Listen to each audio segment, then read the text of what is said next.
నమస్తే. Hayathnagar police station పరిధిలో కొహేడ గ్రామంలో ఆత్మహత్య చేసుకున్నటువంటి పల్లపు గోవర్ధన్ తల్లిదండ్రులు వీళ్ళిద్దరు ప్రేమ వ్యవహారంలో అమ్మాయి మోసం చేసిన ఆ వ్యవహారంలో ఆత్మహత్య చేసుకొని చనిపోయాడు మంగళవారం. ఈరోజు శనివారం కదా, మంగళవారం. వాళ్ళ తండ్రి గారితో మాట్లాడిద్దాం, తల్లి గారితో మాట్లాడిస్తున్నాను నేను. మీ పేరండి? పల్లపు యాదగిరి అండి సార్. యాదగిరి గారు, ఇప్పుడు మీది కొహేడ సొంత గ్రామమా? సొంతం కాలం సార్. మా ముత్తాతల నుంచి కోయడనే సార్ మాది. కోయాలనే ఉంటాం నేను. మీ బాబు మంగళవారం రోజు చనిపోయింది అనేది మీ భార్య కూడా ఇప్పటిదాకా మాట్లాడింది. ఎన్ని గంటలకు ఉరి పెట్టుకుని ఉంటాడు మీ అంచనా? మేము లేము సార్, ఇక్కడ పనికి వెళ్ళినాం. పనికి వెళ్తాకల వస్తాకల 4-5 అయింది. మేము తెలంగాణ 4 గంటల వరకు సైడ్ మీద ఉండాలి, పోయి పని చేయాలి, వర్క్ చేసుకోవాలి. కాబట్టి ఒక సైడ్ వచ్చింది, రాక వస్తే పొద్దుగాలనే వెళ్ళిపోతున్నాం. 4 రోజులు అవుతుంది పనికి పోబట్టి. అయితే అప్పటిదాకా మేము రోజు మందలిచ్చిపోతున్నాం మేము మా కొడుకుని. ఏమయ్యా లేచినవా అని ఇట్లా అనేది, తిన్నవా అని ఇట్లా వచ్చి గుద్దే డోరి. తినలేదన్న అనేది, తినలేదన్నప్పుడు ఇక సరే తినా అనుకుంటే వెళ్ళిపోయేది, మేము ఉండకపోయేది. అంటే మీ కొడుకు క్యాబ్ డ్రైవర్ అని చెప్తా ఉంది మీ భార్య కూడా. పనికి పోకుంటుండేనా క్యాబ్ నడపడానికి? ఫస్ట్ ఆయన చేసింది మట్టి బండి సార్. ఫస్ట్ మట్టి బండి నుంచి చేసుకుంటా నాయన ఇదాన్ని కూడా బండి నేర్చుకున్నాడు, క్యాబులు తెచ్చుకున్నాడు. ఇక ఈ విధంగా మెల్లగా ఇక ఆయనది 4 క్యాబులు తెచ్చుకుంటే ఇట్నే చేసుకుంటుండు. ఓ డ్రైవర్ చేసాను, ఫస్ట్ డ్రైవర్ చేసుకుంటా ఇది చేసుకుంటా క్యాబులు తెచ్చుకున్నాడు. ఇక నేను ఈ పని చేయలేనని చెప్పేసి ఆయన అంతలా ఆయన నడుపుతున్నాడు. ఇక మేము ఏం పట్టించుకోలేను నేను. సరే ఇక నడుపుకుంటావు కదా, ఇక అట్లా ఏంది, ఇక ఏ విధంగానైనా సరే కానీ మంచిగా బతుకుమని చెప్పినాం. కానీ ఇక నేను ఎటువంటి ఆలోచన ఆయన చెప్పలేదు, నీ ఇష్టం అని చెప్పిన. ఇక అంతే. ఆత్మహత్య చేసుకున్నాడు మంగళవారం కదా, ఆత్మహత్య చేసుకోవడానికి ముందు రోజులు ఎట్లా ఉన్నాడు ఏమని చెప్పిండా మీకు? మాకు ఏది చెప్పలే కానీ ఉన్నాడు. పొద్దుగాల సోమవారం నాడు మాత్రం అయితే పోయిండు, బయటికి పోయిండు, వచ్చిండు. మేము వెళ్ళిపోయినాం. అప్పటికి ఇక నేను లేను, పనికి వెళ్ళినాక మళ్ళీ ఇక వచ్చి మా బిడ్డ ఉంటుంది కాబట్టి, మా ఆమె అక్కడనే దగ్గరలో చేస్తుంది కాబట్టి, మా ఆమె ఫోన్ చేసి అన్న వచ్చిండమ్మా అంటే ఇప్పుడు వచ్చిండమ్మా అని చెప్పి మాట్లాడింది. తింటాడా తినలేదా అంటే పండుకున్నట్టు ఉంది అని అన్నది. అంటే ఇక పండుకుంటు లేవకు బిడ్డ, తిని పంతోడుగా నువ్వు లేవకు బిడ్డ, తెలంగాణ నిద్రపోయి వస్తాడు కదా, ఆయన ఏం డిస్కస్ చేయకని చెప్పింది. లేవకు ఏమని అంటే ఇక అంతలో వరల్నే ఇక మేము ఏం చేసారు, తిన్నారు కదా ఇక ఉన్నాడు కదా అని మేము అనుకున్నాం. ఇక మేము ఏమీ అనలేదు. నేను అటనే అడ్డం ఒరిగిన 4 గంటలకు స్నానం చేసి పనికి పోయి వచ్చిన 4 అట్లా 4:15 అట్లా అయింది. వచ్చి స్నానం చేసి అట్టనే ఇక నిద్ర వస్తుంది కాబట్టి 2 గంటల నాదులు లేచిపోతున్నాం కాబట్టి అన్నం వండుకొని తీసుకొని పోతాం. ఇక అట్టనే అడ్డం ఒరిగిన. ఇక వచ్చి 6:16 మా బిడ్డ నొల్లి పెట్టింది. కయ్యమని నొల్లి పెట్టింది. అలా అంటే అక్కడ లేచి చూసాకలు ఏమైనా గ్యాసా ఏంది ఏం కథ అనేది జల్లు మన లేచి చూసినా డోర్ తీసాక నా కొడుకు అలడబడ్డాడు. ఇక నాకు ఇక్కడ దోయలేదు దాన్ని మీదికెళ్ళి ఇప్పిన, తాడు ఇప్పి. నువ్వు ఇప్పినావా? నేనే ఇప్పిన. మాకు బిడ్డ మా కిందంగా మా భార్య పట్టుకుంది, ధనాధన ఇప్పి మా అట్నే పిడి మీద వండబెట్టుకున్నా. ఇక్కడ దోసలేదు. ఇక అందరికీ ఫోన్లు చేసిన, మా తమ్మినికి ఇంకో తమ్మినికి చేసిన, నా కొడుకుకి ఫోన్ చేస్తే వచ్చారు. 7 సార్లు అందరూ వచ్చారు. ఇక దాన్ని బట్టి ఇక వాళ్ళు ఇక అన్నారు, ఇక పోస్ట్ మార్టం కానీ పోలీసు వాళ్ళకు చెప్పాలి కాబట్టి అని నేను పెట్టిన. దానికి ఏముంది, మీ కొడుకుని బెడ్ మీద పండబెట్టినావు కదా, తీసి హాస్పిటల్ తీసుకుపోవాలనే ఆలోచన రాలేదా నీకు? నేను అప్పటికి అయిపోయింది ఇక అయిపోయింది. ఇక అడిగి చూస్తాక దెబ్బలు ఉన్నాయి నా కొడుకు. ఇక్కడ ఈ కాలుకు పట్టి అన్ని దెబ్బలు ఉన్నాయి. అక్కడ సోమవారం నాడు పిలిపించుకున్నట్టుంది. ఇదే ఈ సరితామే. అయితే వాళ్ళ గ్రామానికి దానికి పెళ్లి ఉంది. 12వ తారీఖు పెళ్లి ఉంటే పిలిపించుకొని అక్కడ అన్ని షాపింగ్ మాల్ అన్ని ఇప్పించినట్టుంది. ఈ తిప్పించుకున్నాక అది ఇక నుల్లి పెట్టినట్టుంది, ఏదో పంచాయతీ పెట్టినట్టుంది. ఇక మేము లేము కదా, మేము చూడలే కదా, ఇక వచ్చి వేసుకోండి. అంటే ఇప్పుడు సోమవారం మంగళవారం గుండుగల్ గ్రామానికి పోయింది, సరితే పిలిపించింది. సోమవారం నాడు పిలిపించింది.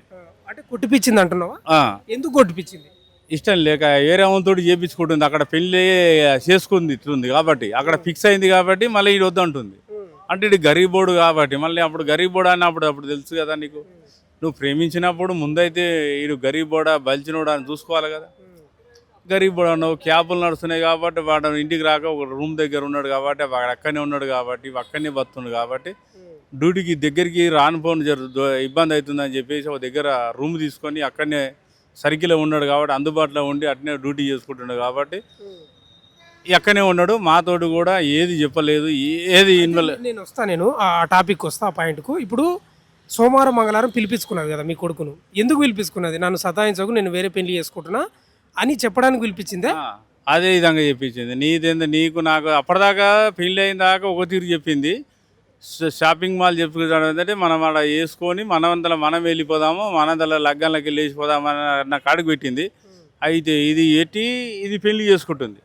పెళ్లి చేసుకుంటుంటే ఇక ఆ బాధ వేయలేక కొట్టి అక్కడ ఉన్న వాళ్ళతోటి భయపట్టించి భయంకరం పెట్టించి చేసి ఆ విధంగా చేసి వచ్చి ఇక నా కొడుకు ఆ దెబ్బలకు అన్నిటికీ ఏగలేక ఆ విధంగా చేసుకొని సూసైడ్ చేసి. ఇప్పుడు మీ కొడుకు ఆమెతోటి సరితతోటి ఎన్నేళ్ళ నుంచి సరే పెళ్లి చేసుకున్నాడా ఏందో తర్వాత విషయం, ఎన్నేళ్ళ నుంచి ఆమెతోటి సహజీవనం చేస్తున్నాడు అంటే కలిసి ఉంటున్నాడు? ఇప్పుడు వరకు ఫస్ట్లో డ్యూటీకి అక్కడనే ఉన్నప్పటి నుంచి దగ్గర నాలుగేళ్ళ పొద్దు నా ఇంటికి అయితే రాలేదు. మీ ఇంటికి ఎప్పుడన్నా ఆమెను సరిత అంటే ఆమెను తీసుకొని వచ్చిండా? తీసుకురాలి, ఏనాడు తీసుకురాలి. కానీ ఒకనాడు మాత్రం ప్రేమించిన మా చెల్లె పెళ్లి చేయాలి బిడ్డ అన్నప్పుడు నాయన నేను ఒక ఆమెను ప్రేమించిన అని చెప్పిన. చూడు బిడ్డ అది మంచిదా చెడా, నీకు ఆమెకి ఇష్టమైతేనే తీసుకురా, లేకుంటే వద్దు. ఎందుకంటే ఇవాళ రేపు కాలం బాగాలేదు. నువ్వు అన్నా కానీ ఏదో లేనితోటి మనకు ఆడవిల్లు ఉంది, మనం కూడా ఇబ్బందులు పడవద్దు. ఓ ఆడవిల్ల ఉసురు మనకు వద్దు బిడ్డ అని నేను చెప్పిన. ఇప్పుడు 4 ఏళ్ళ నుంచి ఉంటున్నాడు కదా, ఈమెతోటి కలిసి ఉంటున్నాడు కదా, మరి మీ ఇంటికి వచ్చేదా మీ కొడుకు పల్లపు గోవర్ధన్? రాలేదు. ఇక అప్పుడు ఆడంగా ఫోన్ చేసేది, వాళ్ళ అమ్మకే ఫోన్ చేసేది కానీ రాలేదు. ఇక డ్యూటీ చేసుకుంటే అక్కడనే ఉండేది, ఆడే ఉండేది. మీకు డౌట్ రాలేదా? ఇప్పుడు పెళ్లి అయిందంటేనే వేరే విషయం, పెళ్లి అయితే పెళ్ళంతో ఉండడానికి మీరు అనుకోవచ్చు, అరే పెళ్లి కాలేదు ఏం కాలేదు ఇంటికి వస్తలేడు అనే డౌట్ రాలేదా మీకు? డ్యూటీ చేసుకుంటాను నేను, జర డ్యూటీలో ఉన్నా కాబట్టి ఈ సంవత్సరం అట్లా ఉంటాను. నేను డ్యూటీలో ఉండి నేను జర సెటిల్మెంట్ అయినాక వస్తా, నువ్వు ఏం మీ పిల్లలకు ఫోన్ చేయకూడదు అని అన్నాడు. మీరు కూడా అదే భరోసాతో ఇక అంతేవరకు ఇక ఆడు ఇక బతుకొస్తున్నాడు కదా, బయట పోయి ఎట్ట వచ్చిండో ఈ టెంకాయలో ఉన్నాడు కదా 4 తీసుకొని ఇక బతున్నా అంటే ఇక పాన్పూరి పెట్టుకున్నాడు, పాన్పూరి డబ్బా పెట్టుకొని అది వేసుకొని అక్కడక్కడ ఇక ఏదో ఇది ఆ బండి నడిపించుకుంటే ఇది చేసుకుంటే నడుపుతున్నాడు. ఇక నేను ఏం పట్టించుకోలేదు. సరే ఇక అమ్మ కూడా చెప్పినందుకు వాడంతలా వాడు బతుకని వస్తూ అంటుండే కదా అని మేము అంతలే ఉన్నాం. ఈ పెళ్లి వ్యవహారం కానీ ఏదని చెప్పలే. అయితే ఇప్పుడు ఈ సరితతోటి సహజీవనం చేసి ఓ కొడుకును అన్నాడు, ఇది అంతా ఎట్లా తెలిసింది మీకు? మరి మాకు ఏదైనా తెలిసిందంటే అంత రికార్డులో తెలిసింది. వీడియో పెట్టిండు, అన్నీ వీడియోలో పెట్టి ఆ పాస్పోర్ట్లు అన్నీ రాసి పెట్టిండు. నాయన ఈ పాస్పోర్ట్ ఉంది, ఓ ఇండ్లు ఉంది, ఇగో ఇది చూసుకో నాయన ఇండ్లు ఉండే దాన్ని మాత్రం వీడియోకి నాయన నన్ను మోసం చేసింది వాడుకొని వదిలేస్తుంది అని చెప్పి మేము మళ్ళీ అప్పుడు చూసినాం. అంటే లెటర్లు రాసినాడా? ఫోన్లో రాసిండా పేపర్ మీద? పేపరు, దాని పేరు పేపర్ మీద అల్లా బియో అని పెట్టిండు. ఇక దాన్ని మళ్ళీ ఈ పాస్పోర్ట్లు అన్నీ ఒక కాగితంల మీద రాసి ఇచ్చిండు. దాన్ని బట్టి మేము ఫార్వర్డ్ చేసినాం. అంటే ఇప్పుడు మీ కొడుకు ఇట్లా సహజీవనం చేసిండు, ఓ కొడుకును కానీ ఇదంతా ఏం తెలియదు. మీ కొడుకు చచ్చిపోయే ముందు ఇవన్నీ రాసి పెట్టినాక ఎందుకు చచ్చిపోయిండు అనేది అందులో తెలిసింది, అంతేనా మీకు? అంతే, ఇక రికార్డులోనే తెలిసింది. ఆ వీడియోలు పెట్టి చూసే మాకు తెలిసింది. అప్పటిదాకా కూడా లేదు. అప్పటిదాకా ఏది సెల్ కూడా స్విచ్ ఆఫ్ అయింది. ఆ స్విచ్ ఆఫ్ అయితే కూడా ధనమైన స్విచ్ ఆఫ్ అయితే చూసి ఛార్జింగ్ పెట్టి చూస్తాకల్లా అందులో వెళ్ళినాయి. అప్పటిదాకా తెలియదు. ఓ పేపర్ మీద ఆ లాక్ ఎట్లా తీయాలనో కూడా ఇట్లా పెట్టినట్టున్నాడు మీ కొడుకు. అలా లాక్ కూడా పెట్టిండు. లాక్ ఒకటి పెట్టి ఇట్లా తీసి ఒకటి పెట్టాలని కూడా చెప్పిండు. అవన్నీ ఆయన ఎట్లా చెప్పిండో ఆ విధంగానే చేసినాం మేము. ఇప్పుడు మీ కొడుకు పల్లపు గోవర్ధన్కు సరితకు ఇద్దరు సహజీవనం చేస్తే ఒక కొడుకు పుట్టిండంట 2025. ఆ డాటా కూడా చూసిన, ఆ హాస్పిటల్ సర్టిఫికేటు 2025 నవంబర్ 21 తారీఖే ఉంది. నిజంగా పుట్టితే ఏడ ఉన్నాడు మరి మీ మనోడు?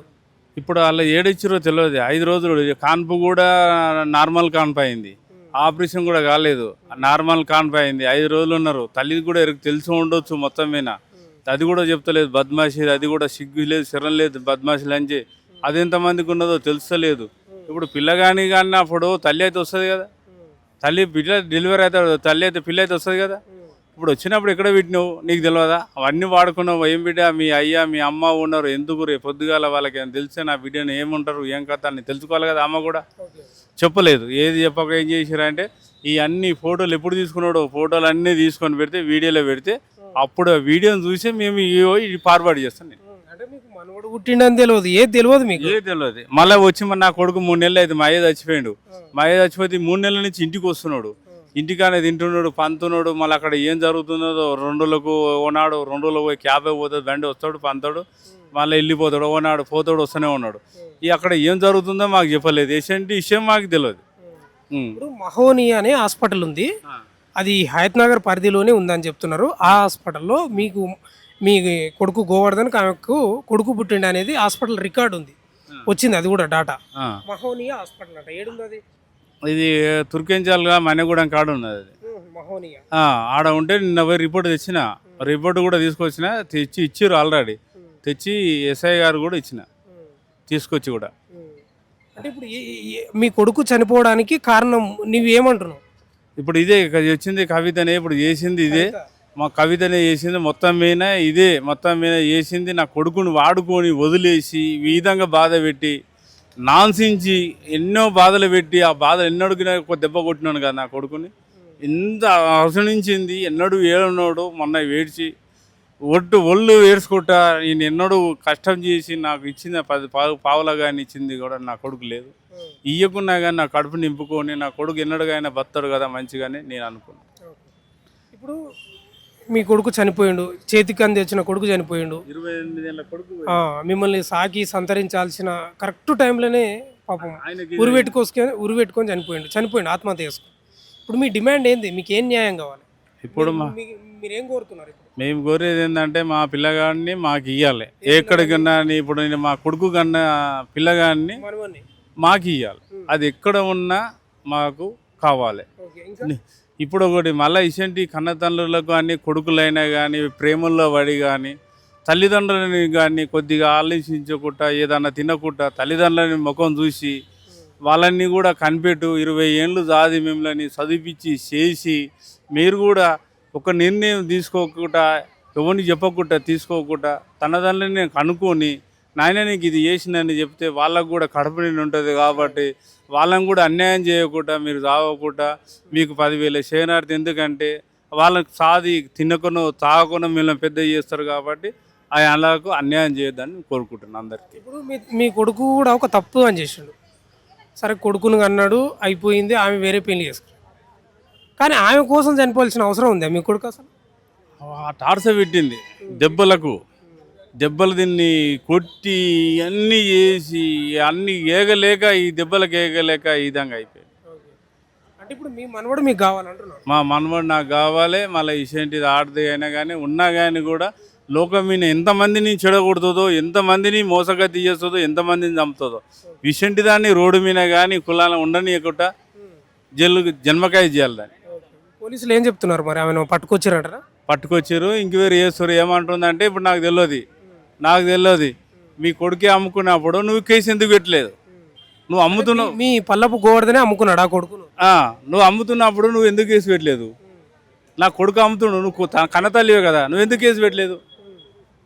నీకు సిగ్గు శరం ఉందా? మళ్ళీ నీ కొడుకు అమ్ముతున్నప్పుడు నీకు ఉండాలి కదా, మళ్ళీ ఎందుకు సైన్ పెట్టలేదు? ఎందుకు పెట్టలేదు కేసు? ఎందుకు పెట్టలేదు? నువ్వు నా కొడుకు నువ్వు ఎట్ట అమ్ముతావు అని అనలేదు.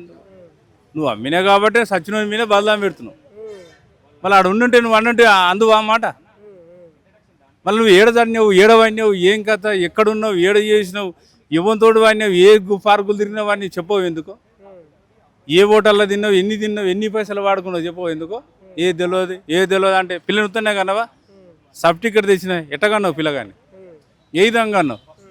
సైన్తో ఉంది, నీకు డెలివరీ అయ్యింది, 5 రోజులలో నార్మల్ కాన్ఫైంది అన్నట్టు అన్ని కురుపులు ఉన్నాయి. నువ్వు ఏది చెప్పకుండా నోరు ఇప్పకుండా చేసేటట్టు చెప్పు. పోలీస్ శాఖ గారిని కూడా అడుగుతున్నా, ఆమెను ఏ విధంగానైనా సరే బయటికి రాబట్టాలి. ఆమె దగ్గర ఏమేమి ఉన్నాయో ఏమి కథనో అన్నీ రాబట్టాలి. ఆమె నువ్వు అంటే ఇడిచిపెట్టేది కాదు. ఆమె తప్పులు ఆమె దగ్గర ఉన్నాయి కడుపులో. ఏ విధంగానైనా సాక్ష్యాలు నిలదీయాలని చెప్తే నేను అడుగుతాను. అంటే ఇప్పుడు ఉల్టా మీ కొడుకు మీదనే పెడుతుంది, ఆయననే అమ్ముకున్నాడు కొడుకు మీదనే పెడుతుంది. మా కొడుకే అమ్మన్నాడు. మా కొడుకు చచ్చిపోయింది కాబట్టి నువ్వు చెప్తున్నావు. మా కొడుకు సావకుండా ఏం చేయదు పిల్లగాడిని. ఇప్పుడు నువ్వు అంటున్నావు తీసుకున్నావు అన్న, మళ్ళీ ఏడో ఇవ్వాలి కదా నువ్వు. ఎందుకు ఇస్తలేవు? ఎందుకు చెప్తలేవు? ఆ వాడుకున్న రోజులు వాడుకొని చచ్చిపోయిన చేసి ఏరైనా పెళ్ళిటే చేసుకున్నావు నువ్వు. నా కొడుకు చస్తే కూడా కొంత ఆన్సర్ లేదు, తిరుగుతున్నది, చెప్తాను కొడతారా వాడుకోవు. ఎవర్రా నువ్వు? లంజవాడక గింజవాడక నీ చెల్లెలు లేకనారా అంటాడు. మా కుటుంబాన్ని అదే ఒత్తి తిడతానుకో, అది నా ఇంట్లోకి వచ్చి గిన్నె గడిగిందా, సొమ్ము గడిగిందా, నువ్వు ఏనో రోడ్డు మీద కలిగించుకొని నా కొడుకుని కలిగించుకొని ఏనో రూమ్లో వెంటుకొని ఏనో చేసి ఇలా పిల్లగాని కన్నా 4 ఏళ్ళ నుంచి చేసి పిల్లగాని కన్నా నీకు జరనన్న సిగ్గు శరం లజ్జ ఉందా? వాళ్ళ కన్నదనలా కానీ ఉన్నదా? ఇట చేస్తున్నావు, తప్పు చేస్తుంది, ఏంది అమ్మ ఇట చేస్తున్నావు. ఇవాళ రేపు కన్న కొడుకులు లేక ఓడోడు మొత్తుకుంటున్నాడు. కన్న కానిపోయింది, ఎంత మంచిగా సంతోషంగా ఉన్నారు. అరే నువ్వు పోయినా సరే లేకుండా అనుకో నా పిల్లగా నాకు ఇచ్చి, అరే బాబు నువ్వెంత నువ్వు వెళ్ళిపో, నీకు నాకు నొల్లేందుకు, నీకు నాకు కథం అయిపోయింది, ఇక తిన్నమో తినలేదంటే నా పిల్లగా నాకు ఇస్తే నా పిల్లగా నా ఇంటికి వచ్చు దాని అంతలో దాని ఉంటుండే. ఇవాళ నీ గురించి నా కొడుకు తెచ్చిండు, ఏంది నా పరిస్థితి ఏంది? చేసి పెట్టే కొడుకు తెచ్చిపోయాడు.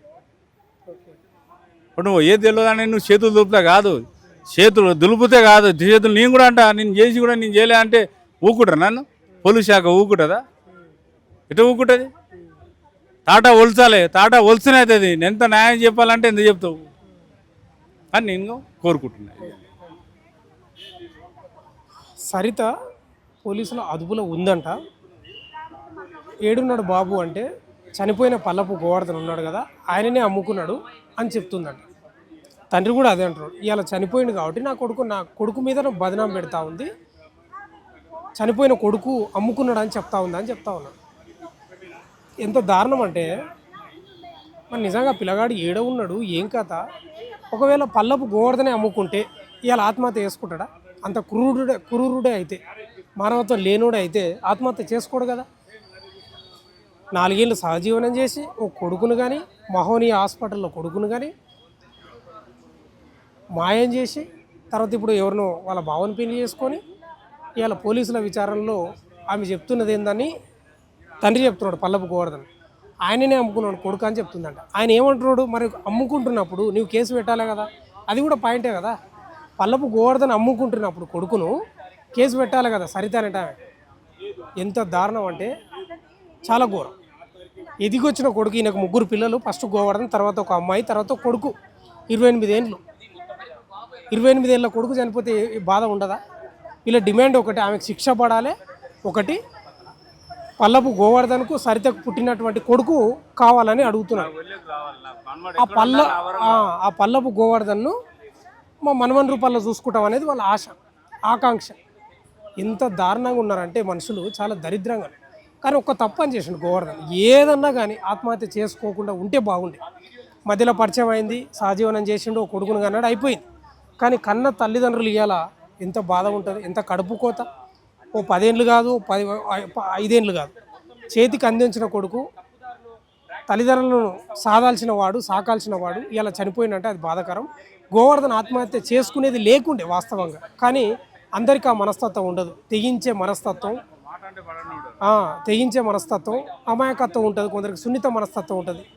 ఆమె చేసిన ఆ యొక్క ద్రోహానికి, మోసానికి తట్టుకోలేక పల్లపు గోవర్ధన్ మంగళవారం ఉరేసుకొని చనిపోయినంట. చాలా బాధాకరం. వాళ్ళది 2 డిమాండ్లు. మా గోవర్ధన్కు పుట్టిన కొడుకు మాకు కావాలి, ఆమెకు శిక్ష పడాలనేది వాళ్ళ డిమాండ్. చూడాలి మరి, పోలీస్ ఎంక్వైరీ జరుగుతుందంట.